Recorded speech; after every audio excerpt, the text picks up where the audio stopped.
Please, sitting down on your bottom so everyone can see. Just a minute, I'm waiting. Okay.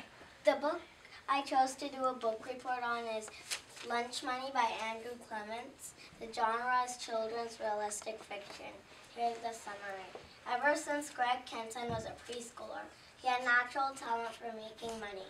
Greg made money by doing extra chores like making beds, throwing trash, doing the laundry, putting clean clothes away, and recycling. Just before 6th grade, Greg makes a discovery. Almost everybody in the school has a few extra quarters to spend. Greg thinks the school is a giant piggy bank.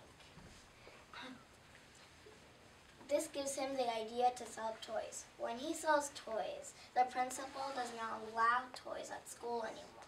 Greg thought the principal post is selling toys, but why couldn't he sell comic books? Comic books were entertaining, especially the chunky comics that Greg made, but his neighbor Mona Shaw copies them.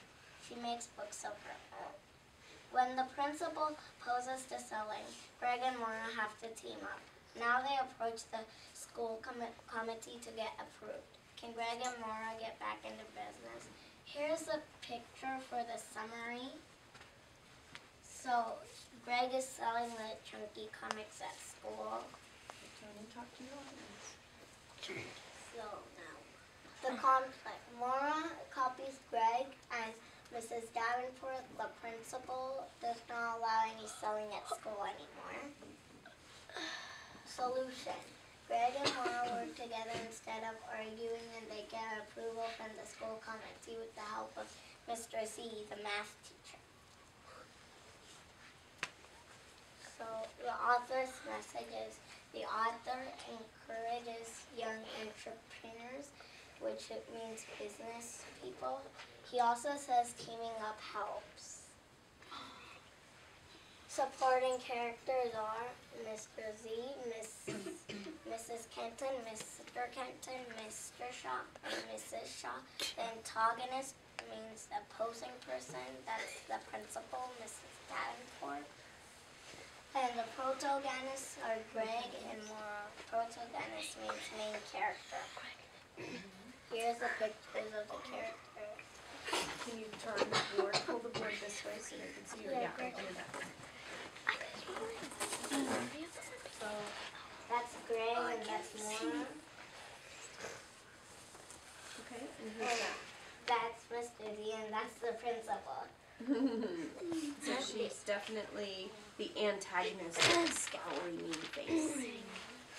So these are the chunky comics they made. This one's Mora's. This one is Greg's. That's my favorite scene, when they get approval. And now I'm going to act out my favorite scene. Actually, I'm going to do character first. Greg is sensitive, serious, and hardworking. Mora's friendly, free thinker, and she's unique. Greg is sensitive because he has serious thoughts, and he's serious because he's sensitive. And on page 1, he says he's hardworking because he wants to earn money. He's not just asking for it because he wants it. He's working for it. Mora's friendly in one half of the story because she teams up with Greg instead of arguing with him, and she's a free thinker because once she's sold pot holders, she's unique because she thinks making money is a disadvantage. Before Greg comes in with the idea. What's her? Okay. So now I'm going to act out my favorite scene.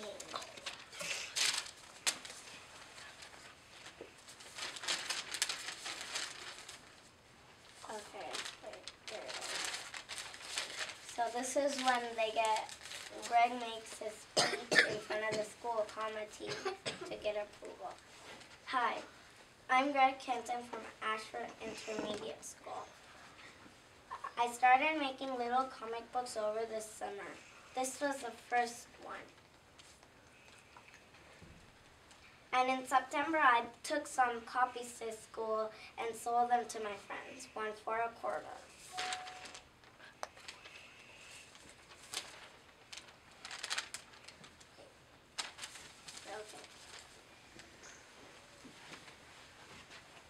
everybody liked them.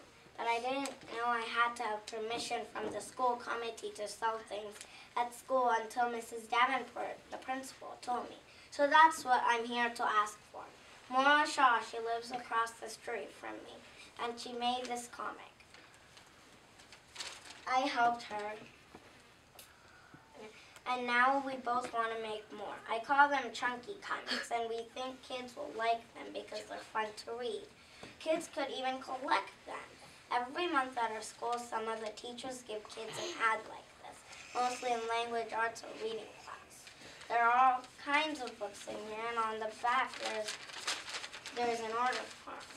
And kids choose what they want, and then they bring money to school and then buy the books. And kids really like it, so we want to do the same thing, sell our comic books to kids at school. Maura Shaw will now explain the way our comic book club will work. And so these are the quotes I liked from the book. It was about Mr. Z, the math teacher. They're really funny. So, they're right here.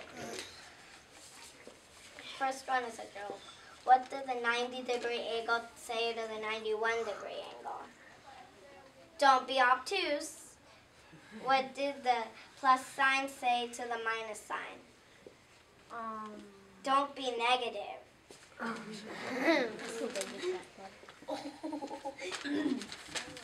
And Mr. Z did not just teach math, he lived math.